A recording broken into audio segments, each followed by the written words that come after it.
Dear students, welcome to the maths class. Exercise 6.3 आज हम शुरू करेंगे। निम्नलिखित संख्याओं के वर्गमूल ज्ञात करने में इकाई के अंक की क्या संभावना होगी।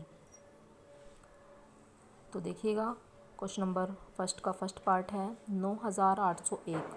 इसमें इकाई का अंक क्या है? 1। तो इसमें इसका जो जब हम वर्गमूल करेंगे तो उसके इकाई का अंक क्या होगा, ये आपने बताना है, और वो भी बिना वर्गमूल किए। ठीक है, तो इसके लिए हमें ये आपको लर्न करने पड़ेंगे। 1 का वर्गमूल 1 होता है, 4 का वर्गमूल 2, 9 का वर्गमूल 3, 16 का 4, 25 का 5। तो अब देखिए यहाँ पर लास्ट में 1 है, तो इनमें से लास्ट में 1 या तो इस पर आता है इकाई के अंक के स्थान पर, और या इकाई के अंक के स्थान पर 1 यहाँ पर आता है। तो इसके वर्गमूल के इकाई का अंक या तो 1 हो सकता है और या 9 हो सकता है। इस तरह से आपने पता लगाना है।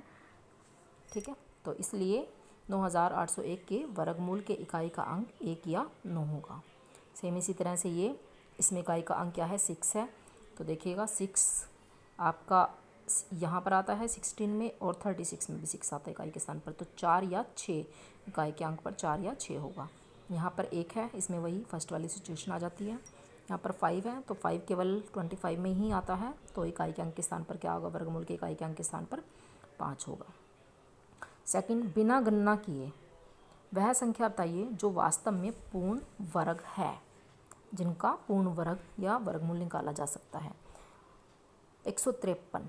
देखो, अगर किसी संख्या के इकाई के स्थान पर 2, 3, 7, 8 हो, यानी कि कोई संख्या अगर 2, 3, 7 या 8 से समाप्त होने वाली होती है तो कभी भी पूर्ण वर्ग नहीं हो सकती, क्योंकि आप देखोगे कि इन संख्याओं में इकाई के स्थान पर ना 2, 3, 7, 8 कोई सा भी अंक नहीं आता है, तो इसलिए वो पूर्ण वर्ग नहीं हो सकती।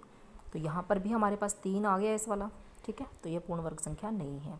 ये 2 आपने अटैम्प्ट करने हैं खुद। यहाँ 1 है, तो 1 से तो बनता ही है, तो यह पूर्ण वर्ग संख्या है। क्वेश्चन नंबर थर्ड, बार बार घटाने की विधि से 100 और 169 का वर्गमूल ज्ञात करना है।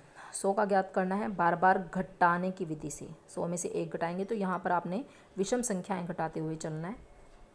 100 में से 1, 99 आया, फिर 99 में से 3, 96, 96 में से 5, 91, 91 में से 7 माइनस करेंगे, 84, 84 में से 9। तो इस तरह से ये विषम संख्याएं, इनमें से जो आंसर आएगा घटाने के बाद उसमें से घटाते चले जाना है, और लास्ट में सेम रकम के बाद आपका 0 बचेगा।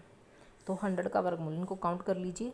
1, 2, 3, 4, 5, 6, 7, 8, 9, 10। 10 स्टेप चले हैं हम, तो 100 का जो वर्गमूल है वो कितना होगा? 10 होगा। इसी तरह से आपने 169 का वर्गमूल निकालना है बार बार घटाने की विधि से। ठीक है, तो ये ध्यान रखना है इसमें सिर्फ कि आपने विषम संख्याएं घटानी है, और जो आंसर आएगा आपका उसमें से घटानी है। ठीक, जैसे 99 आया तो 99 में से नेक्स्ट घटेगी, 96 आया तो 96 में से नेक्स्ट घटेगी।